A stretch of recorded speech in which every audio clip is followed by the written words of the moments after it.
What is going on, everybody? Welcome back to our show, the Dots Podcast. And we're already through 5 weeks of the NFL season. Super difficult to believe that we're already up to this point, honestly. But there's a lot of things that happened here this past week. We're going to go ahead and break that down from the latest on what happened with the hurricane. Prayers out to all the people down south. And then also with Robert Saleh getting fired, absolutely shocking news going around the NFL. But here on the home sideline, here in Stevens Point, it's your boy, 99 Brett's.golf, Brandini with the football, passing it out to the man on the away. And on the away sideline, on my counter bar, from the good old company of his own place, it's your boy, Matty Icy, Matt Crawley. Welcome to episode 6 or 7, I believe, week 6 of the NFL. And as Brendan said, a lot of things have happened. Obviously, we were recording on the 11th, so we did have our picks in for the Thursday night game last night. But obviously, top 10s will not be affected by that game last night. But anyways, here we are. How about this? Let's talk about our lighting situations, Matt. It looks like you've definitely improved on that side with the lighting. Well, I just flipped on Things the are light. looking a little bit contrast. Like your hair is starting to shine a little bit more, and you're looking good, brother. Oh, thank you. Your lighting is normal as ever. It's phenomenal. That's what we like. And these are the standards that we're trying to get as we go week by week into the season. But obviously, since you have to be going like place to place, it's wherever you can be to do a Wherever shoot I for the wind pod. up at, as what while I was at the casino, you know what they say? You gotta deal with the cards you've been dealt with. You gotta make the best of them. Sometimes you lose money, sometimes you win money off of them. Uh, when you're at the casino, it's not just sometimes. I think it's almost all the time you lose money, Oh, and then every once in a while you're able to get lucky. well, yes and no. I know In that. in terms of all of that, though, screw this. Screw the casino. We're going to talk about bad things that have happened around the NFL and especially with Robert Saleh getting fired. But that will be coming up. First off, we are going to talk about the greatest how many minutes it takes for us to get through these games. Welcome to that segment, That's our new folks. official segment name because it can range from 3 minutes to 5 minutes to 7 minutes to 2 minutes. And we That don't was like a know really bad plug for saying that segment the greatest title. of how many minutes it takes us to get through these games is a new segment of week 5. There we go. Yeah, you're doing better at this than I am. I don't know what it is with myself right now. It might just be the fact that I'm still bummed out I didn't get those Coldplay tickets. But Yeah, pre-show chitter chatter. But anyways, I got the stopwatch. I believe. Do you want to go first or do you want me to?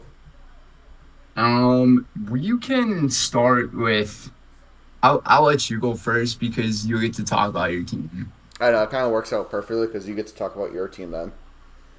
Oh, it does. Yes, so we are very fortunate. All right, I am starting a timer in 3, 2, 1. So, kicking off on Thursday Night Football, Tampa Bay Buccaneers travel down to the Atlanta Falcons to face the NFC South Division rival, and Kirk Cousins popped off over 500 yards, 4 touchdowns, in an overtime win, 36-30. Falcons improve, and the Buccaneers fall down. Next, Sunday morning, we go to London, where the Vikings remain undefeated not only in the regular season, but also in London. 4-0 in London, 5-0 in the season. Aaron Rodgers threw 3 picks and a pick 6 to Andrew Van Ginkel. Vikings win this one to stay perfect, 23-17 going into their bye. And we take a trip across the pond back to the United States, where the Panthers went to play the Bears, and the Bears they were looking really good, going to 3-2 on the year. Panthers fall 1-4 as the Bears win 36-10. Stellar defense from Chicago. Up next, it is the Browns facing up against that red-hot Washington Commanders. Jaden Daniels, he has been on a tear lately. Went 14-25, 238 yards, a touchdown, and an interception. But Washington able to have a very controlling win by 21, 34-13. Next, we head to Foxborough, where the Miami Dolphins take on NFC East rival New England Patriots. Low-scoring game, 15-10. Dolphins come out of this one, getting their second win of the year. And next week for the Patriots, Drake May, the rookie, will be starting. Next, Colts Jaguars. Jaguars get their first win of the season, winning 37-34 at home. Jacksonville is no longer the winless team. They won their first game since last December. Up next, it is a pretty big AFC rivalry, maybe a potential playoff matchup. The Bills going into Houston to take on the Texans. And how about this one? The Texans are able to win it by 3 from a walk-off field goal from Kaidi Fairbairn. And it was great fashion for the Texans to get that win over the Bills. Then another big AFC rivalry. This time we're going to the north, over at the concrete jungle where dreams were not made for the Cincinnati Bengals, as the Baltimore Ravens and Lamar Jackson, looking like his MVP self, win a thriller in overtime, very possibly one of the games of the year. A great back and forth it was, but the Ravens hang on 41-38. Next, we are going to the AFC West, where the Raiders take on the Broncos at Mile High Stadium, and the Broncos demolish the Raiders 34-18. Patrick Surtain, 102-yard pick six to the crib. Broncos win this one 34-18. Next, we go over to Levi Stadium, the home of San Francisco 49ers, where a gruesome 100-degree heat down on the field. The Cardinals come out on top on this one, winning 24-23. Special teams, the big reason why the Giants were able to beat the Seahawks over in Seattle this past week. A 29-20 victory after blocking a potential game-time field goal from the Seattle Seahawks was the Giants defense, and returned it back for a touchdown to give them the big-time W. Then we go over to LA, as LA looked more like Lambeau Field, as the Packers ended up beating the LA Rams 24-19. Jordan Love starting to get his throwing together after very ugly pick six, but it's Tucker Kraft mac and cheese that got the job done for the Pack 24-19. Next, we're going to go over to Heinz Field. I'm not going to call it the new name, whatever, but Dak Prescott is officially, I think, the first quarterback to throw 2 picks in the same game, but on different days. The game was delayed due to lightning. The Cowboys sneak up on top 20-17. And on Monday night, we go to Arrowhead, where the Chiefs win by 13, winning at 26-13, and Travis Kelce starting to become a part of the team. 4 minutes and 20 seconds. And there is your 420. The greatest, how many minutes it takes us to get through these game segments, which is 4 minutes and 20 seconds. You know what we should do? Record all of our times. See? Exactly. You knew exactly what I was thinking. Record all of our times, put them in, and then we find out what our average time is. Okay, well, we're going to have to make... Alright. Greatest, how many... I think you got to cover 2 more games than I did, too. I did. I am winning. I'm 3 games ahead of you now. Greatest, how many minutes it takes us... We were trying to put a trivia type of category here in our episode today. And even though it's not in there, I'll throw you some trivia here, Matt. Do you know the 4 teams that did not play this past week? It was the Eagles, Lions. Those Eagles, Lions. Nope, I got the Lions. AFC East. Giants played, Cowboys played, Commanders played. Eagles, I said. NFC South, Buccaneers played, Falcons played. Carolina was on bye. Carolina was No. not on Carolina wasn't. bye. Nope. They played the Bears. And Saints played. In the West was the Cardinals, Seattle. Seattle was on bye. No, they weren't. Seattle was not on No, they bye. weren't. That's 3 in the Rams play. So the other 2 are. You said there was 5 or 4? There should be 4. Okay, so they're in the AFC. The West, Chargers are on bye. Chargers are one of the teams on bye. That is correct. Okay, so AFC West is done. AFC North, Browns played. Bengals, yep, they all played. The East, Bills, Jets, Dolphins, and New England played. So the South has to be the Titans. Process of elimination. Magical work. Magical work, sir. And I think there's a ton of people who like have a really hard time processing all that stuff. Like if you think by division, it's so much easier It to really knock the is. teams Not trying to do right off everything the in one plate. big piece. So now that means for all those teams who had bye weeks, they don't have a bye week for the rest of the year, unless the one team is able to get the 1 seed come playoff time. But that's a long time of not getting to rest. So we'll see how that affects teams later on. But next up in the news, head coach, or at least former head coach of the New York Jets, Robert Saleh, is fired. This kind of surprises me because the Jets have the 3rd best defense, and he was the defense coordinator for the Niners the first time they lost to the Chiefs in the Super Bowl in 2019. Or it was 2020. It was 2020 because it was right before COVID. And I'll ask you this here, Matt. With him getting fired, do you think that there was a lot of speculation beforehand about him getting fired before the game in London against the Vikings? Or do you think it I was don't kind of think just like, so. I think it was just. I think Rodgers really just showed his age during that game. I mean, you can't blame your head coach for your star quarterback throwing 3 picks in a pick 6. I mean, you just and look. here's the thing too, it's the Vikings defense. Like, the Vikings defense has been the best defense It's the best defense in all this football right NFL now. season. Vikings defense have the best defense in football right now. And obviously, you look at Stephon Gilmore. I mean, game-sealing pick 6. I mean, Rodgers is known to throw back shoulders. Mike Williams, I don't know. The Jets' offense just seems so out of tact. Like, Garrett Wilson doesn't. Him and Rodgers aren't Mike Williams. Like, none of the receivers are on the same page as Rodgers. So that kind of makes his job difficult. Which, I don't know if you heard this, but Saleh was trying to get Nathaniel Hackett fired because he's the offensive coordinator. He gets everything going. Of course, then the new interim head coach comes in, which was the defensive coordinator, believe it or not. Comes in and his first duty was, we're not giving Nathaniel Hackett the playbook anymore. He's not calling the calls. It's our QB coach now, in the past coordinator. Which, for those who don't know who it is, he was the Titans not head coach, that was Mike Vrabel.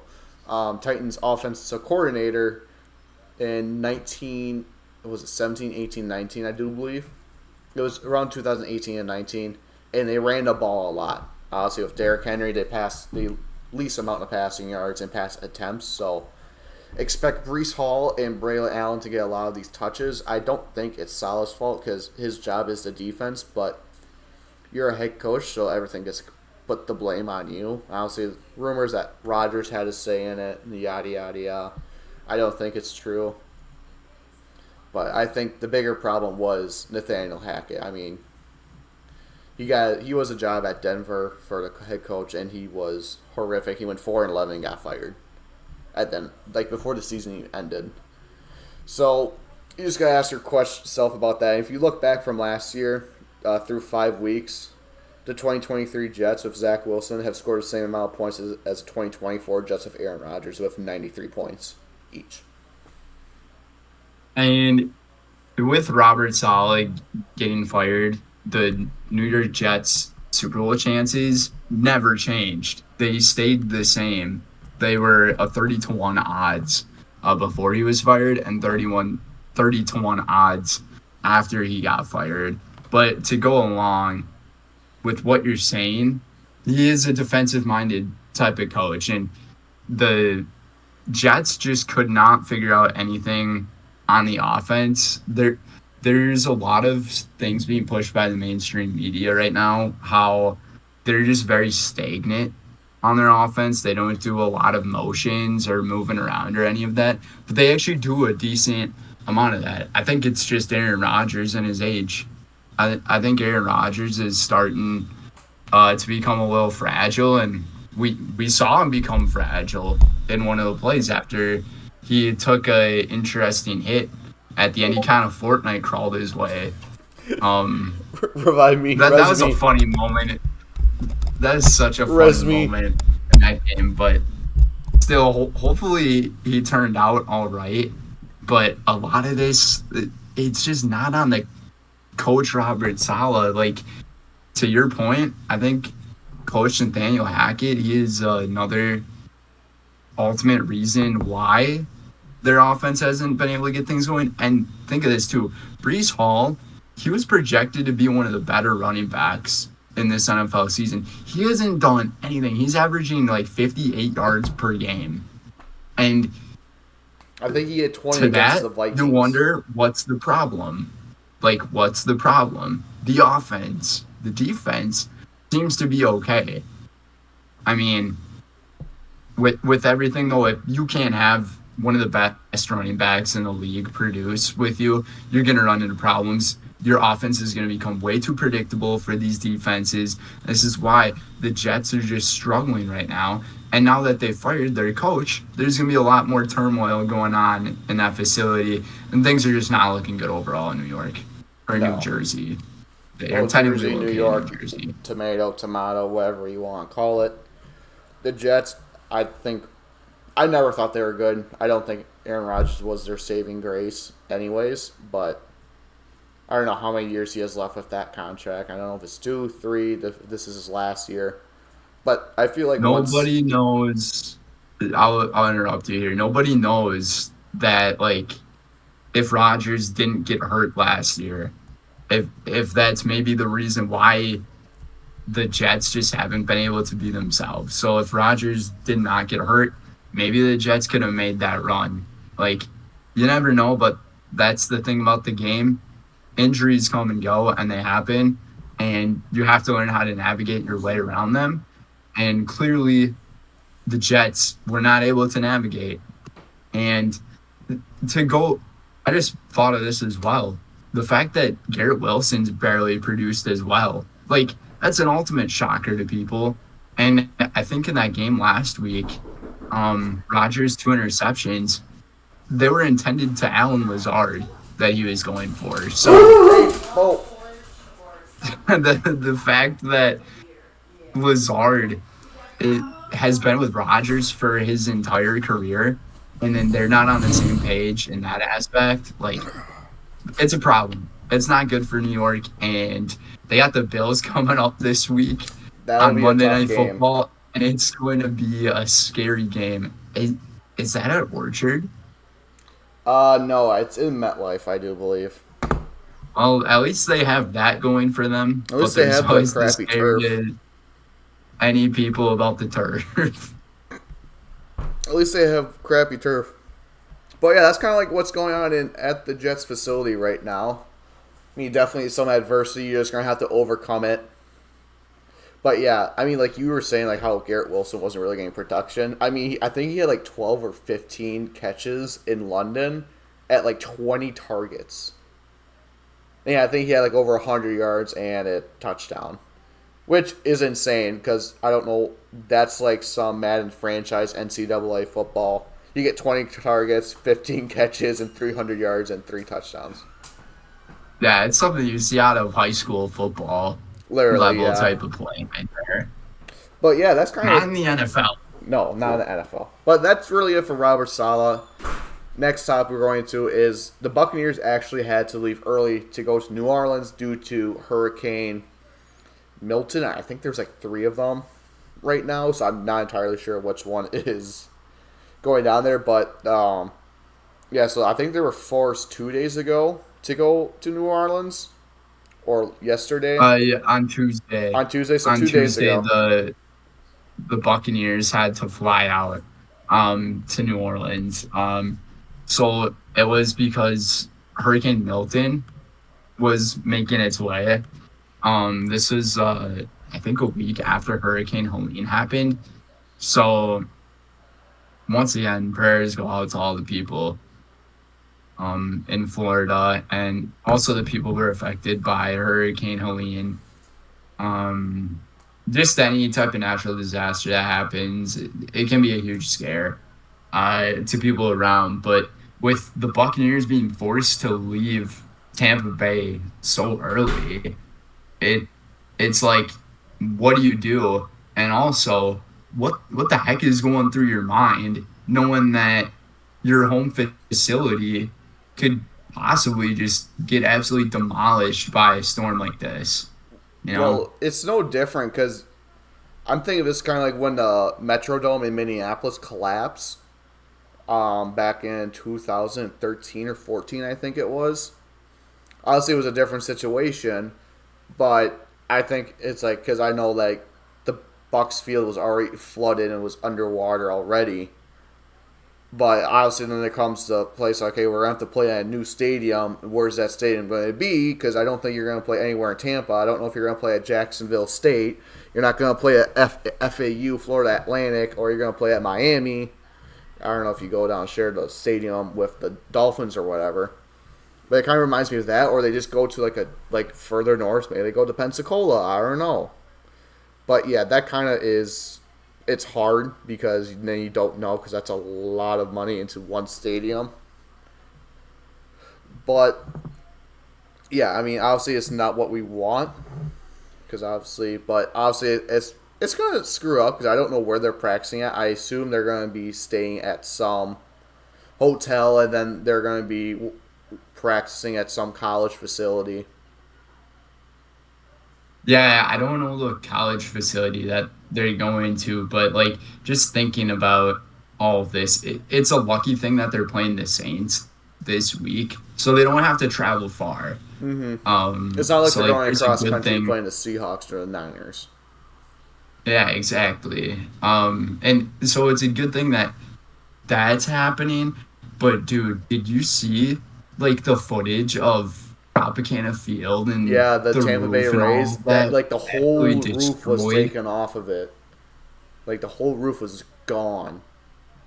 And there was, and that place was supposed to hold. I believe it was civilians who like didn't really have like a place to go or somewhere to live, but I know there was a state of emergency for evacuation that was declared over there in Florida.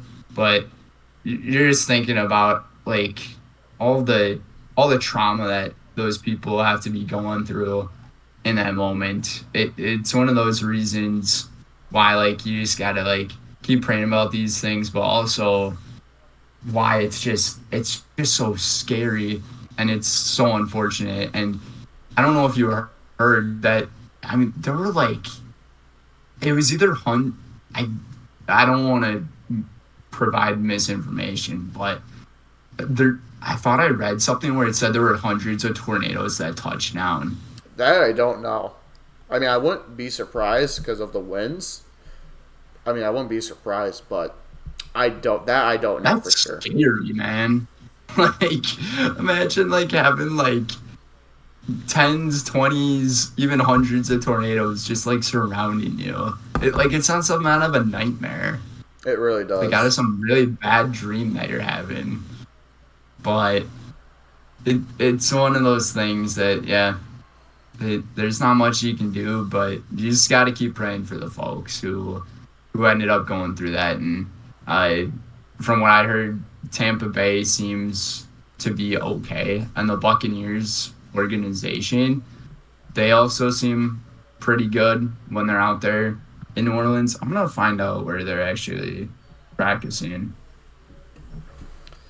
I don't know, but I think once you figure that out, I'll go on to our next topic, which is bling, bling, bling. Davantae Adams wants out of Las Vegas.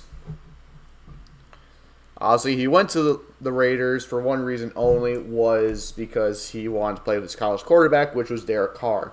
Obviously, they played for, I think, a year, and then he left. He signed a contract with the Saints. They didn't renew him. And now he's fed up, and there's a bunch of drama going on, as I like to say. But there's 4 teams that are interested. The front runners are the Saints and the Jets. And once Brendan gets done looking them up, I'll ask him why are those 2 teams specifically. The Bills is the other one, and the Steelers are another one. Obviously, the Ravens, he did post something about Edgar Allan Poe, but he's not going to go to the Ravens. And the Chiefs are out of the picture because the Raiders will not trade within the division. So we can all pray and bow our heads that Davantae Adams will not go to the Kansas City Chiefs and wreak havoc for all of us for the next 20 years. But yeah, so where will he go? I mean, Brendan, where do you think he'll go? Where do I think Davantae is going to go? This doesn't really seem like a surprising answer to anybody, but I'll before I give my answer, I'll take along with you here and say that the teams that are the most interested in having him, and I guess Davantae is most interested in having him on their team, are the Saints and the Jets.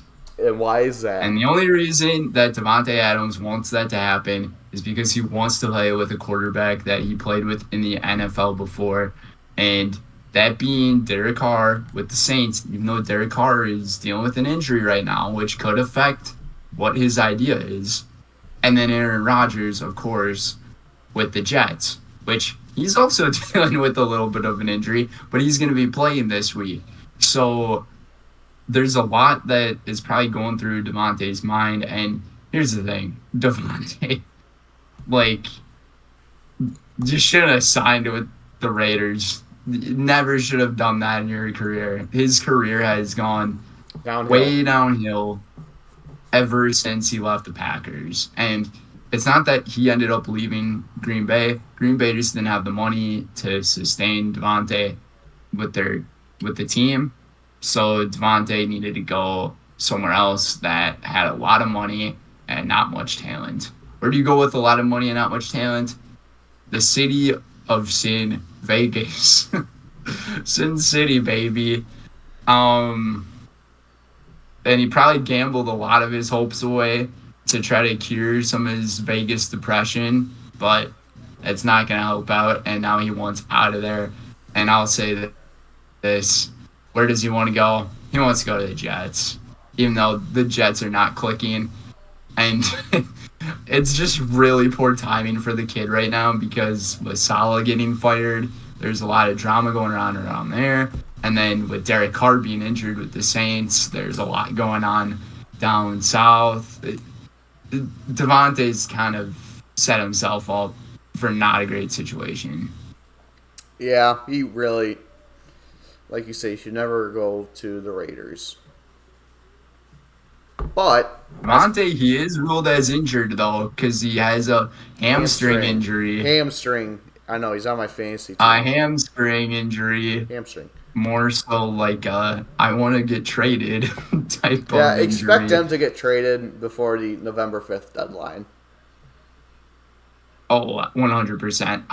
I wouldn't be surprised if he gets traded in the next couple of weeks here. Mm-hmm. But really wouldn't be surprised. This will go into our next segment, the surprise team and player of the week. I kind of have mine. I have mine ready to go. I don't know if you have yours yet, because I know you were saying you were having some struggles. I was thinking of things in my head, and it gave me a little bit of time to process everything, and I know who I'm going with here.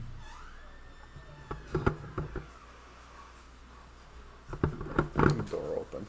I mean, what do you want to start this off? Yeah, I'll give it a start. Why not? So, I'm going to start with my surprise player of this week. And I don't know if this is going to be like much of a surprise, but I'll say this is a surprise. The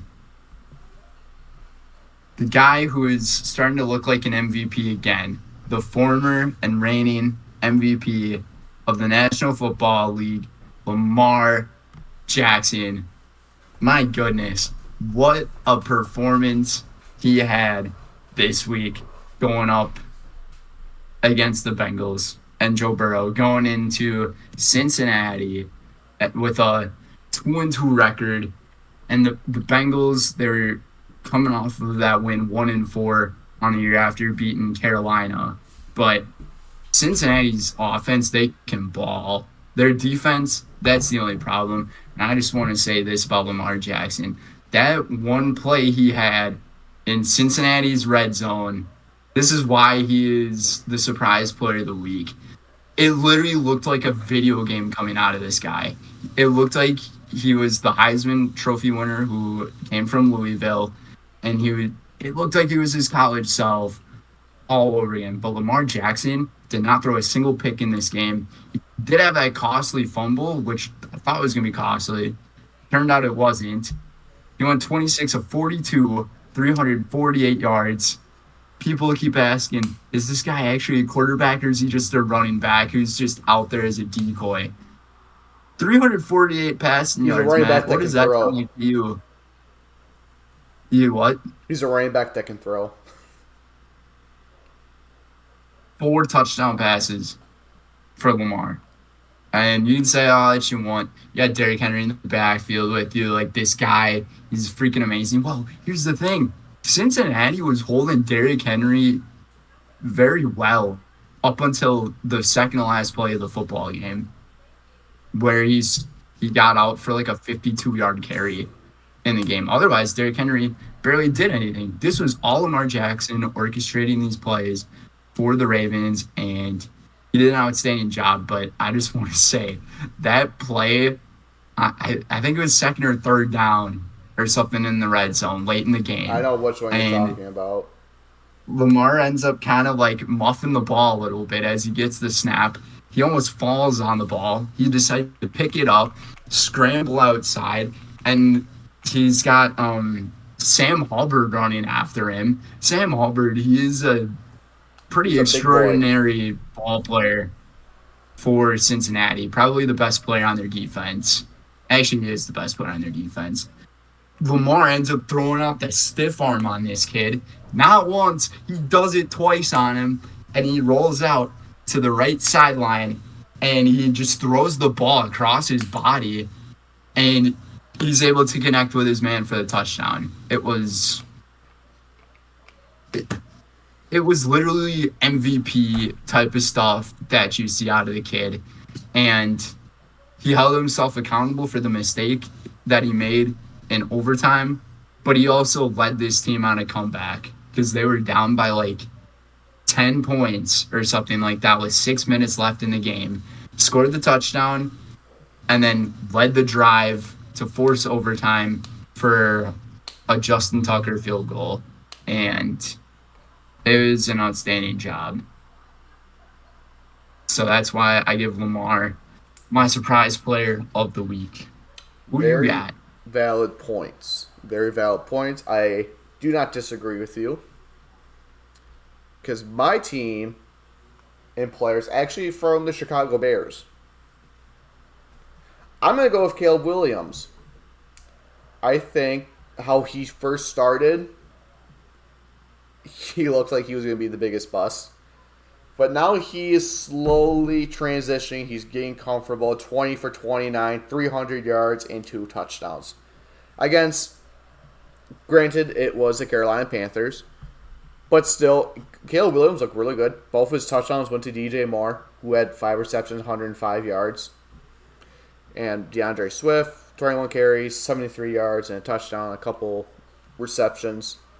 But yeah, Caleb Williams. Like I watched this game. I should have been watching the Bills and Texans game, but I decided to watch this one because it was in division game. And boy, oh boy, Caleb Williams was just. He was doing Caleb Williams things that he was doing at USC. I can see why people were placing it as a number one pick. He played like a number one pick in Sunday's game against the Panthers. Obviously, if you've been watching our show, you know that both of us aren't very high on Caleb Williams. We were both thinking that he's going to be a bust. But I don't think he will be a bust, so that's why I'm putting him down as my surprise player, and the team is the Chicago Bears, which, NFC North, little shout-out plug, best team, best division in football, has one of the only few divisions who's over 500 and has the most wins. Only 5 losses. A combined of 5 losses. 2 of them are from... Well, 4 of them are from the Packers and the Bears, and 1's from the Lions. And my Vikings don't accumulate for any of them because we're 5-0. But I'm still getting 2016 flashback vibes. That's the one thing. And we played the Lions after this week, so it might go downhill real quick. Hey, you predicted 5-12. I did say 5-12. So if we win this one game, you got the 5. We got the 5 the 5 right now. We got the 5. The over/under is 5.5. I picked the over. But yeah, so that's my surprise team and player of the week.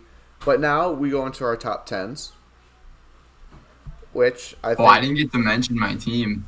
I didn't even mention my team. Oh, I thought my you surprise did. Team. I just said Lamar is my surprise player.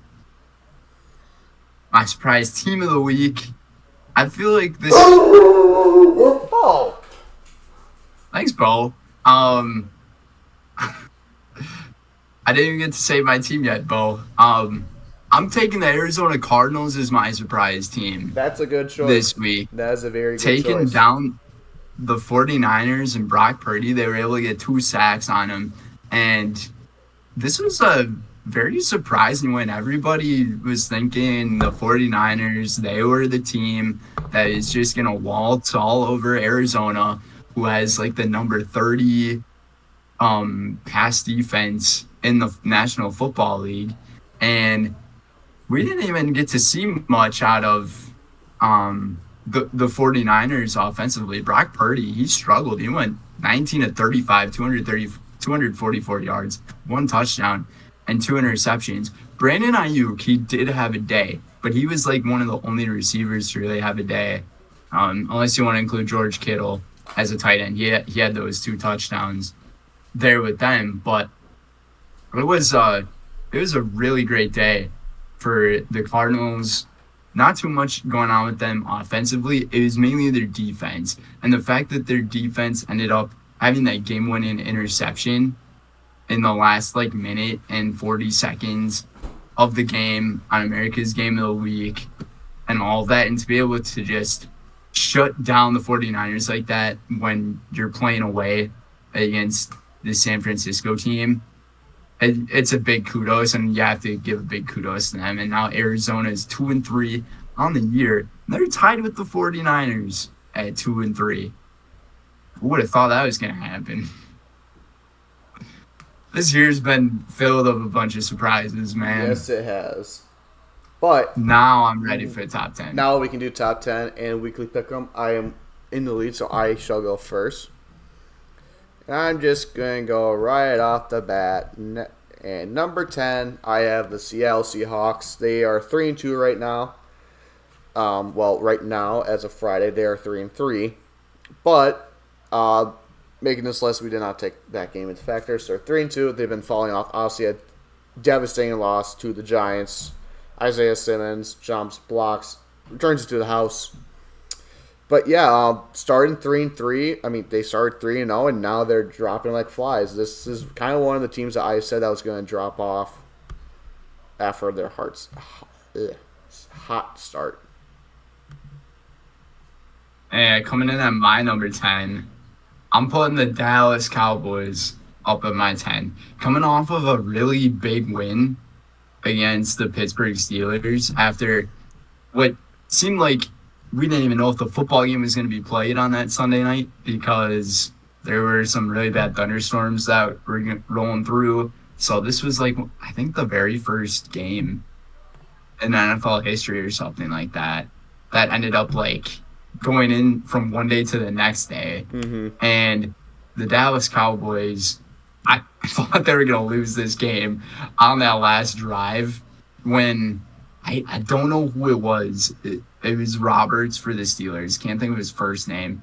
He Robert just Woods. ends up, no, on defense for the Steelers. He just ends up, so the Cowboys have the ball at like the 2 or the 1 yard line, and they decide to run the ball.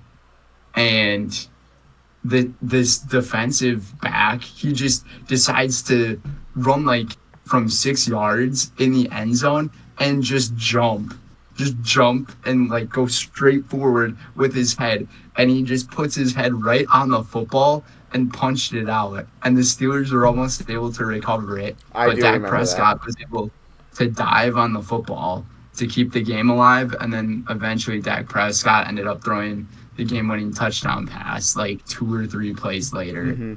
in that game. It was a wild Sunday night football game, and going up against the Steelers defense like that, it's always going to be tough. You're not going to see many points get put up on the board. And I can't believe the over-under for this game was like a 46.5. That's Just a, high just a scoring. ridiculous number. And Dallas, they look solid. Ezekiel Elliott, definitely not the running back he used to be. But shout out to one of Wisconsin locals, their fullback, Lukey. He ended up having a pretty good day out there Hey, and for the Cowboys. Ferguson. So, Don't forget Jake Ferguson. well, he's just the grandson of Barry Alvarez, but who needs to bring that up? It gets brought up every time he's on the field. Fair. Cowboys at my 10. All right, at my 9, they played a hard, low-fought game, but it wasn't good enough out of the Tampa Bay Buccaneers. I still think they are going to be fine, but it's going to take some time to bounce back. Obviously, I think they'll do it against the Saints, but 36 points over 500 yards, which I think the Buccaneers have one of the best secondaries in the league. But yeah, they fall from, I think they were a top 4 team for me, and they're down to 9 now. Just got to figure some things out on defense.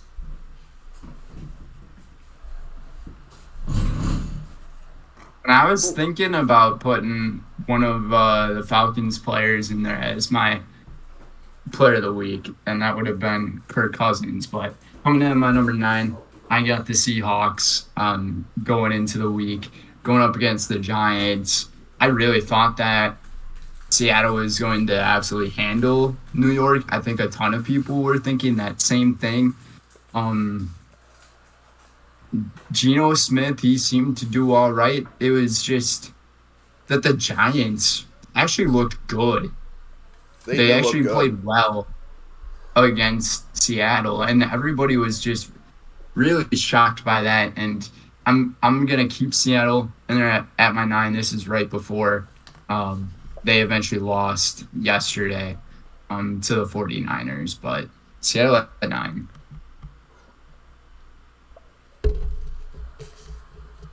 Got my chocolate milk with me. Number 8, Buffalo Bills. I don't know what Sean McDermott was doing on that final drive. It was horrible clock management. I do think the Bills are in dire need of a wide receiver 1. I mean, I think Josh Allen was 9 for 30 during that game, or 9 for 36, which isn't better. For I think 100 yards just about, and 74 of them came to them on a Keon Coleman hitch route. Yeah, Bills, I mean, they got to figure stuff out, or they're not going to be, they're going to be a wild card team this year. So at my number 8, I have the Buffalo Bills. Gotcha. Guess what, man? At number 8, I have the Buffalo Bills. Everything, I agree with you. And to even further point to back you up here, ever since Josh Allen took that one sack or Oh, whatever, I know which one you're where talking his about. head Yeah. hit the turf.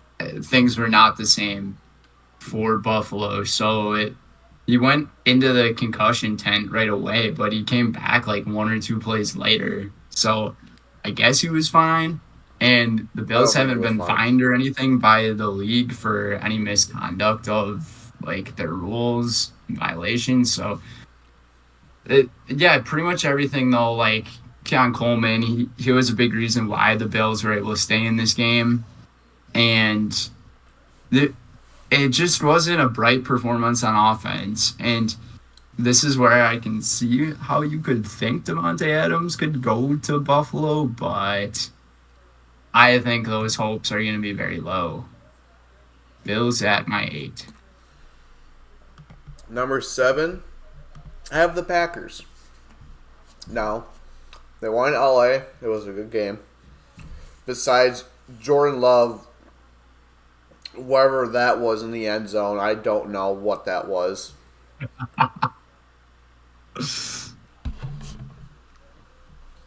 But they look good. They're starting to get back. I think Jaden Reed, I think I said this before, is the definite number 1 wide receiver. They have drama with Romeo Dobbs. I think it's been settled now. But Packers, Isaiah McKinney, probably one of the best, A+ free agency pickup. Leads the league with 5 picks. He has a pick in every game, even though the one against Minnesota was not a pick. It was still ruled a pick.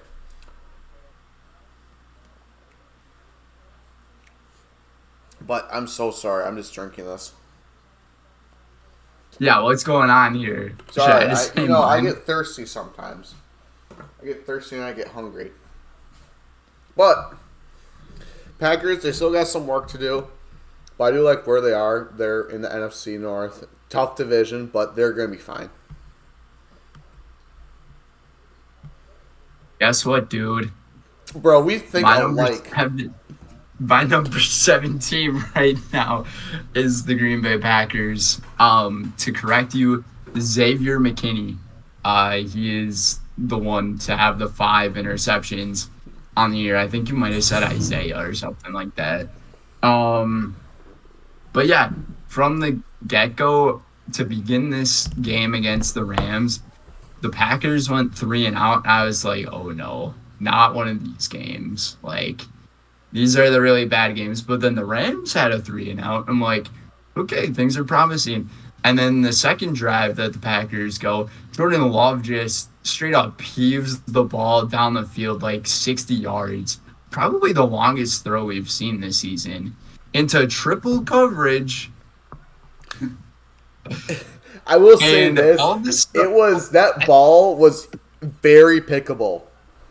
Like, that, I'm going to say this. That ball is picked off, and it probably would have gone down as, like, one of the worst throws Jordan Love ever threw if it did get picked off. Because, like, the corner is the safety in the corner, because I'm pretty sure it was man coverage. Like, you got the safety on top, and then you got the corner Turley behind it. And the other safety, I think it was Cam Curl, comes back, and he just runs right past Jaden Reed.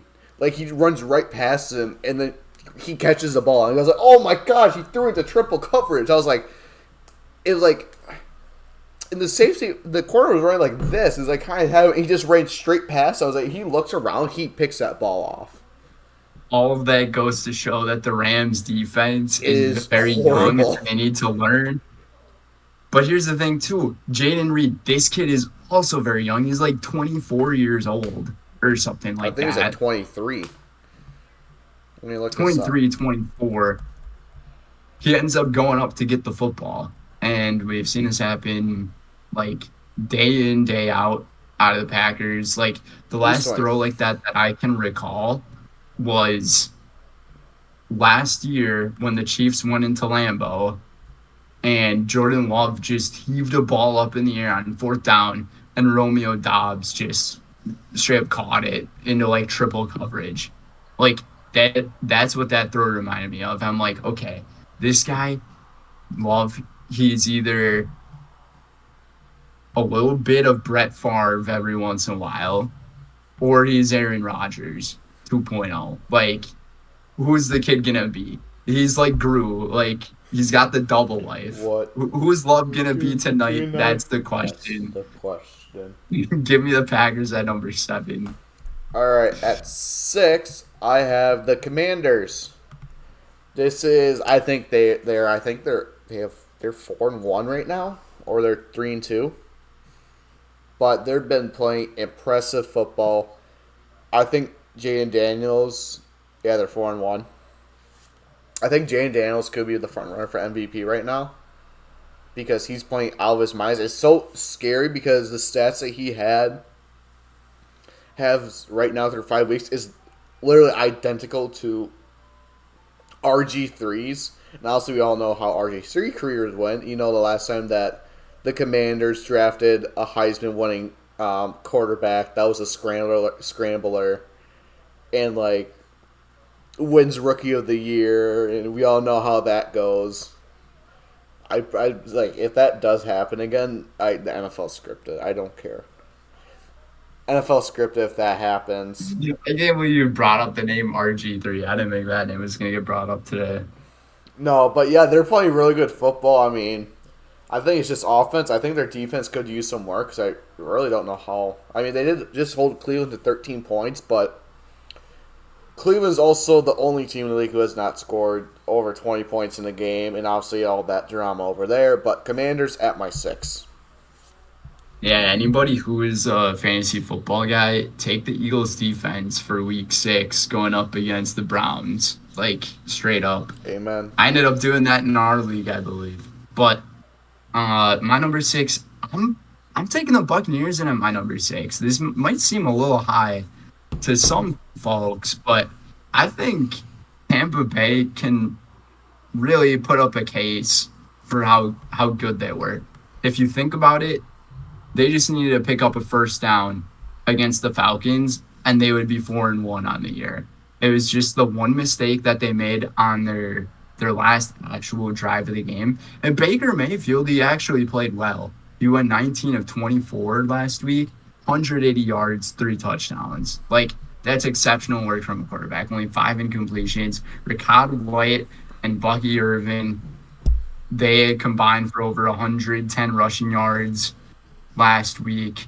And Chris Godwin and Mike Evans, they ended up sharing their receiver positions very well too. Godwin led the team in receiving 64 yards. Evans had 62 yards, but the difference was 2 touchdowns. And then how about this? Sterling Shepard, dude, coming out of nowhere, used to play with the Giants, now over with He Tampa was Bay. Baker's receiver when he played in Oklahoma. That's right, too. And he ended up getting a receiving touchdown in that game against the Falcons. It was just a phenomenal game that was played last week. It was just the one play that made one mistake, but Tampa Bay is going to bounce back. They're going to absolutely dominate on the Saints. I really do believe that, based on how the Saints played last week. And with Derek Carr being injured, that's just another bright spot. And the Buccaneers have one of the top defensive cores, They do. especially as defensive backs in the league. So there's something to keep an eye out on. If Baker Mayfield keeps balling, Tampa Bay is going to be good. That's my case for number 6. So coming into my top 5, number 5, I have the Lions. They're on bye this week, so it's the Lions. I mean, they have the weapons.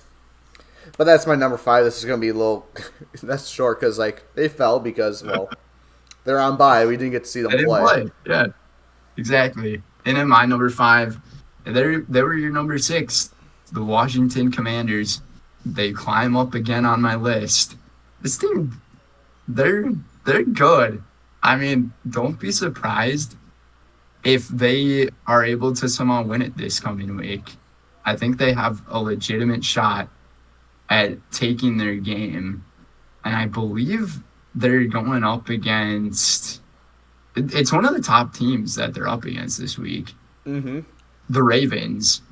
They're playing the Ravens this week in Baltimore. So I think that's going to be one of the best games this week. But Jaden Daniels, like you said, he's put a case up to be an MVP, Rookie of the Year. Going back to the RG3 claims, and how the NFL could be scripted. Um, this dude, he has slightly a similar game to RG3, but I think he's a lot more careful when he runs with the ball than RG3 was whenever he would scramble. So the Commanders have that advantage. I hope Scary Terry keeps it going on offense. And they got Austin Eckler back. I think that's a huge guy to get back from a concussion from 2 weeks ago. So Commanders 4-1. Who would have thought? Number 5. At number 4, I actually have the team that they're playing, which is the Baltimore Ravens. I'll say they came out of that game, like you said, with earlier about the game with, as you were saying, your surprise player with Lamar fumbles it. Money McPherson wasn't money. He misses the field goal. Derrick Henry breaks off a 55-yard run and down to like the 2-3 yard line, and Justin Tucker makes it, win in overtime, and they're done. Yeah, I interrupt you here. It wasn't Money McPherson's fault. It was the guy who took the snap. He ended up holder. fumbling Didn't he it. have the laces in? I don't know what he did, but I don't know what it is with the Bengals in overtime games. They just crap the bed every time. But yeah, Ravens, they're looking good. Derrick Henry, I think, like, he doesn't get a lot of carries, but he makes them worth the while. As we saw against Dallas, he didn't really do anything, like you said, till he broke off that huge run, but that's all you need is that one run. But at number 4, I have the Ravens. My number 4 here, I had the Lions. They didn't play. Like you said, I don't really know what to say. They didn't play. They're my number 4. Well, at number 3, Cold Stone, C.J. Stroud, and the Houston Texans. I think Buffalo could easily won this game, but Kai Fairbairn is a dog. I thought he missed the kick because it went like this way, and then it just went nope. But yeah, Texans, I think the only reason they're not higher is because they did lose to a team that's above them, which they're 4-1 right now, so whoop-de-doo. I wonder which team is that. But you just look at this team, they have all the pieces. Nico Collins, C.J. Stroud, Joe Mixon is coming back. Defensively, I think they still got little things to tweak up, but they still have good defensive core with Derek Stingley, Daniel Hunter. It's just a kind of a solid defense, but that's the thing that they need to work on. But number 3, I have the Texans. I just realized I did something wrong in my list. I think I know what your top 2 is. I know what team you kind of forgot. Yeah. Did you forget to put the Ravens? Yeah, I did. If I was to put the Ravens somewhere, I think I would actually put them in the Bills spot and then have the Bills go down and then the Seahawks. So the Cowboys wouldn't be in top 10. So we almost have like identical. I just don't think the Ravens are that worthy to be that high on the list, but I totally forgot to edit that in there. So, to my correction, we're going to put the Ravens at 8, the Bills at 9, and the Seahawks at 10. So, coming at my number 3 here, I got the Texans as well. I don't really have too many points here to back you up. You pretty much mentioned everything that needs to be said. But Tammy Fairbairn, this dude, he's a baller kicking the football. I don't think he's missed a single kick this year, and his field goals that he is making are averaging over 50 yards per kick. So I think he has the most 50-plus yard field goals in the league right now, and this dude is not a guy to mess with, and when C.J. Stroud gets warmed up, he's going to become a threat. And we haven't seen him become a threat yet. I think one big piece of news, though, that we did miss is that Nico Collins, he's going to be out for some time. So he's on IR. He's on IR. Yep. Expect Tank Dell or Stephon Diggs to be the number 1 receiver for the Texans. But Joe Mixon, he is back, with Houston. So Houston, we do not have a problem. Houston, I'm at number 3. Number 2, I have my Minnesota Vikings. I mean, let's be real. I think this was kind of like, excuse me, words are very hard. This was a game where Sam Darnold did not play the best. It kind of looked like your average Sam Darnold stat line: 178 yards, a pick, not very good completion percentage. Like, offense didn't really do much, but that defense, though. I mean, when you can force 3 turnovers, 3 picks. I mean, I think they're in second place for takeaways, right behind the Packers with 11. I think the Packers have 12. I mean, you take away that, like, that defense, I mean, you're scoring a lot. I mean, you're creating turnovers every game, so you're at least you're stealing a possession from the opposing team. I mean, the Vikings, they're playing good. I mean, obviously, they're on bye this next week, so obviously, Aaron Jones got hurt with a hip injury. I mean, kind of the best time because we do have a bye. And this kind of brings it back. Like, the Vikings are only getting healthier, I think, after this week. I mean, TJ Hawkinson is back practicing, so you're going to get your big tight end back, which is going to be huge because that adds another element to the game. I mean, obviously, we kind of started with Green Bay. I mean, even with, I think, Johnny Munt got a nice catch in this game from Sam Darnold. But the Jets Jets defense is also stellar, so against better teams with better defenses, I think this is kind of expectations you can expect from the Vikings offense. I mean, they also clamped Justin Jefferson. I mean, he didn't have his touchdown in his game, but kind of opened up the door for a lot of other things. I mean, CJ Ham had the rushing touchdown at the 1-yard line, but Jefferson is Jefferson. I think he drew like 5 flags on him, so like holding and pass interference. So just because he was covered, he didn't draw like penalties that were actually very helpful for the Vikings. So at number 2, I have the Vikings. I agree with you here. Number 2, I'm putting the Vikings. And it's the small things like that that really just help out your team more and more. So even though like the receivers may not be getting many targets, it's the amount of attention that gets put on those receivers from however the defense has things schemed.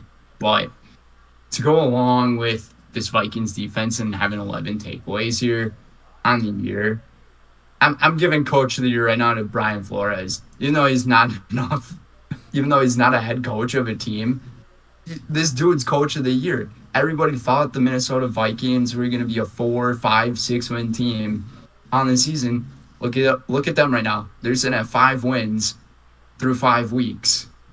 And now they get to rest, like you said, and they're going to get TJ Hawkinson back, and that's going to be a huge addition to them because on top of him, you mentioned, you got guys like Justin Jefferson, Jordan Addison who are there, and it was the right time for this injury to Aaron Jones to happen. He's going to come back. Aaron Jones is going to come back healthy. Aaron Jones has been a huge piece, and I think he's also provided a lot more. Buddy. You're good. Sorry. A lot more of like a movement in this offense. Like it just seems to add a really great creative flow to the offense of the Vikings. Like hopefully that makes sense because that was the way that the Packers would always run with Aaron Jones. They would always make him run it to the outside or play on misdirections. And then screen pass game was also another huge thing with them. And you see it a little bit when he was with the Vikings as well. I didn't get to watch last week's game, but from the highlights and all that I saw, the Vikings looked absolutely sharp. And they're the best team in the NFC right now. NFC North is looking amazing, but the Vikings, they're just the top dog in the NFC. Number 2. At number 1, I have the Kansas City Chiefs, the top dog in the AFC. They're the Chiefs. They're going to keep winning. Not much else to say because I really don't like the Chiefs, but no, I do not like Taylor Swift. I hate Taylor Swift. Wait, who asked you that? My dad. He just got home from work. He just I was like, I don't like the Chiefs. He's just like, but you like Taylor Swift? I was like, no, I don't like Taylor Swift. You're probably gonna hate this team even more now, though. I don't know if you heard this, but Bravo is making like a reality TV show on the lives of the Kansas City I Chiefs. saw that. It's so stupid. I'm like, it's like all the wives and girlfriends of like all the Kansas City players. I'm like, you're really The gonna get only ones who highlighted are by not going like to two be in it players. are It's Taylor not. They Swift say and Brittany Kansas Mahomes. City. They say Kansas City, but it's gonna be like Patrick Mahomes and Travis Kelsey, and maybe sprinkle in a few guys here and there. But it's gonna be like those main two. Well, they ended up saying that Brittany Mahomes and Taylor Swift won't be in it because they don't want details about their private lives and all of that, which I I don't think that's such a understand lame because Brittany excuse for Mahomes did that because QB. they're the most popular people ever.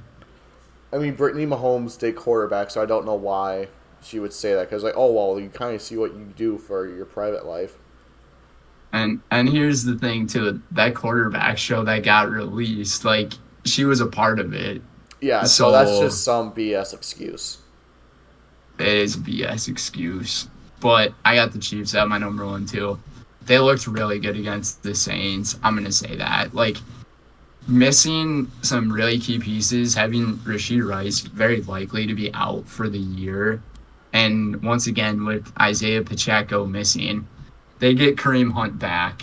And of course, they're the team that gets Kareem Hunt back and make him look really good. And then Juju Smith Schuster just has like a second coming revival of himself with the Chiefs. And this team's just getting annoying at this point. But hey, got to give them credit. There was one play in the game against the Saints where Mahomes absolutely like juked out one of the guys on defense and ended up like diving to pick up the first down. And I'm like, oh my Oh, I know gosh, what man! player Like, you're talking about. Yeah, how he do broke you his how do you ankles. fail that so badly? Like, and another ridiculous part about like behind it is that there's so many holding spots that you see in the middle of the game, but it just doesn't get called. And then towards the very end of the game, there was like a pass interference that wasn't called where I'm not even kidding you. Um the Saints had the ball. They were intending this pass to Olave. Olave gets hit like maybe a half second before the ball got to him. This is almost like the same play, but a little more blatant than The Kansas when it was City. the Bengals Oh yeah. than when it was the Bengals and Chiefs game in that pass interference call. And oh my gosh, man. I got pretty triggered. I know that Z Money got triggered too. We were both upset, even though the game didn't matter at that point. But here's the thing. They're the Chiefs. They're the back-to-back champions, and they're Hmm. the top team in football. And if you're the champion and you don't lose, you're gonna remain the No, best. So but number one, Kansas yep. City. So that's our top tens, which seems to be very. We are kind of relatively on the same page for the I'll most fix mine part. here. Yeah, for the most part, but we'll go into our weekly pick'ems now. Just wrap up our show. We kind of already predetermined who our picks are going to be. So starting with last night, we texted each other. We said the Niners. I texted mine like at 9:30. I'm gonna be honest, because I had a little date planned, and so I was like, oh wait, I forgot to text him. Ooh. Text him. Oh wait, yeah. So we picked the Niners. We were both correct. Starting with Jaguars and Bears, I have the Jaguars. They play really well in London, so I'm picking the Jaguars. All these teams coming off of some pretty solid wins. I'm taking the Bears as well. The Jaguars with the win. They are finally not winless anymore, and there are no winless teams in the NFL. So we will not have No one's one of those 17. Cleveland Browns, Detroit Lions types of teams Yeah. from the late 2010s and the early 2010s. So, but I'm taking the Bears over the Jaguars across the pond. Yeah, so next we come back across from the pond. We have the Buccaneers and the Saints. I'm taking the Bucks. Saints are starting Spencer Rattler. Yeah, I mean, Buccaneers are Wait, going who to are win. you taking? I'm so confused. Who are you I'm taking? taking the Bucks. I'm saying the Saints are starting Spencer Rattler. Oh, the the spacing of like your sentences like didn't make sense to me. I wasn't processing it right. Yeah, I think the Buccaneers are a pretty good team to pick here. The Saints looked like they struggled last week, and to not have Derek Carr, that's gonna be a problem. Baker Mayfield, give me the Buccaneers. Next, we have the Commanders at the Ravens. It's a home game. I think this is technically not an upset for me because not an upset for me. So I'm taking the Ravens. I think the Ravens just have a little bit more of an edge, more of that elite skill position leadership experience. So I'm going to take the Ravens. This is gonna be probably the best game of the week. I'm taking the Commanders this week. I'll say this: the Ravens, they have more talent on their team. I don't think they're as hot of a team as what the Commanders are. So just based on how well the Commanders have been doing the past 4 weeks, I'm going to take the Washington Commanders over the Ravens.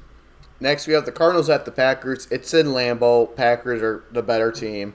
I don't think the Cardinals will get it done. Give me Green Bay. This is going to be an interesting game, I think. I'm taking the Packers here as well, but the Cardinals, they're coming off of a pretty impressive win against the 49ers. That'd be my only concern as a Packer fan. Otherwise, the pluses as a Packer fan are Romeo Doubs. He's coming back. There was some pretty good news on Christian Watson. He might be coming back in the next couple of weeks, which is solid. And I think this is going to be Josh Jacobs' pop-off game. I think it's going to. All right, next you have the Colts at the Titans. I have the Colts. Do I just say it's? I'm taking the Colts. Yeah, Yeah. Titans aren't very good. I mean, we will get our daily meme of Will Levis, so look forward to that. But next we get weekly meme. Weekly meme. But this past week he was on bye, so I think it was Jordan Love making a Will Levis-ish type play. But next we got the Texans at the Patriots. I'm taking the Texans. Drake May's first start as a Patriot. Unfortunately, it's not going to be a good one, I don't think. Last week, the rookie quarterbacks ended up going undefeated. That's not happening this week. I'm taking the Texans over the Patriots here. Next, we have the Browns at the Eagles. Eagles are going to massacre them. I mean, I don't know what you would say. The Browns haven't scored over 20 points. I'm taking the Eagles as well. If you got any Philadelphia Eagle player on your fantasy football roster, start them. Yeah, but next we have the Chargers at Broncos. I'm going to go with the Broncos at Mile High. I think this will be a good game. I think it just comes down to who has a better defense, and Denver has a better defense. Once again, rookie quarterbacks were undefeated last week.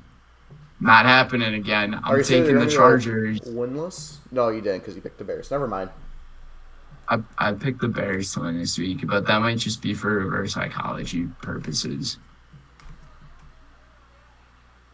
All right, anyways, Falcons at the Panthers. Give me Atlanta. Kirk will change. Is going to do his swag and surf and swag. Dude, you skipped one. You skipped one of them. How dare you skip the Steelers and the Raiders? Well, Steelers and Raiders, I mean. Two powerhouse programs, man. Are you kidding me? I went off script. Wait, why is it FBI here? Steelers at Raiders. no way. What? Hold on a second. What?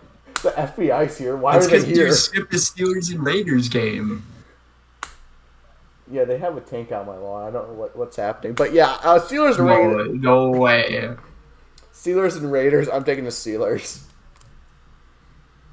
I'm taking the Steelers too. Davantae Adams. They're leaving. Okay. Falcons at Panthers. As I was saying, surf and swag, Kirk O'Chains. Give me the Falcons. Falcons are riding some pretty sweet momentum. Panthers coming off of a pretty significant L. Momentum's shifting towards Atlanta. I'm taking the Falcons here. So Lions at the Cowboys. I'm going to take the Cowboys because the Lions have not beat the Cowboys since 2013. I don't think that's going to change, so I'm going to take the Cowboys. The Cowboys have not won a home game yet in 2024. Put So that one of into these things are going to perspective. become false. They've also got absolutely smacked by every single team. And the Lions have a lot of potential to be one of those teams that do the same thing again. I'm going to continue with the trend. Give me the Lions over the Cowboys. Cincinnati at the Giants. I'm going to take Sunday Night Cincinnati. Football. I wouldn't be surprised if this is a good game because I think we are sleeping on the Giants too much. I think their defense is actually very good. They have the most sacks in the league with 22. So I think this could be a closer game than we think, but I'm still going to take the Bengals. Yeah, that is really good. And the Giants defense, 100%, I agree with you. They do get slept on. And the Bengals defense, they don't even have to get slept on. They just get walked on all the time. I'm taking the Bengals, though, in this game. I think it's going to be really interesting. I agree with you, but I think Joe Burrow is going to play so much better than Daniel Jones. I mean, that seems like a good take. But Bills at the Jets, I'm going to take the Bills. I think the Bills have dropped, but they haven't dropped as far off as the Jets, especially their new interim head coach. I think that might cause some problems. This was a tough one for me to go through and pick, but I'm going the different route than you here. I'm going to take the Jets. I hope that Josh Allen plays a lot better than he did last week, but I really think the dude might have got a concussion, and the Bills organization is kind of just hiding that, and they're going to keep playing him. So both quarterbacks banged up. I'm going to take the Jets. Maybe new and greater things to come for New York.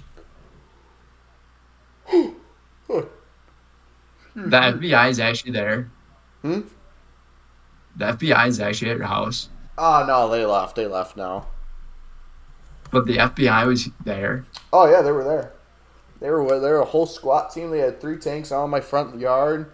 I mean, right over here, they had riot shields ready to break in. And I was like, you know what? I forgot to do the Steelers and Raiders. Let me do that. And they packed up their stuff and they left. Yeah, once that ends up happening and you forget one of those matchups that's in there, dude, watch out. Your house is going to be under attack, man. It will be. It'll be a national security threat. But anyways, guys, that's going to wrap it up for our episode from here at Down on the Sidelines. That's it. This is it for week 6. Week 7 is Among Us. Week 6, episode 7. There we go. Week 6 is Among Us. But you said Among Us, so I went.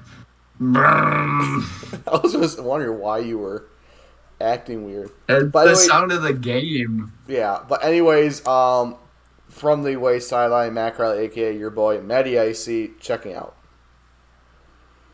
And here on the home sideline, here in Stevens Point, it's the one and only Brendan Retzloff, Brett's.golf 99 Brett's Brendini signing off. We thank you guys for tuning in here on the Dots podcast, and happy football, everybody. Week 6 about to get underway.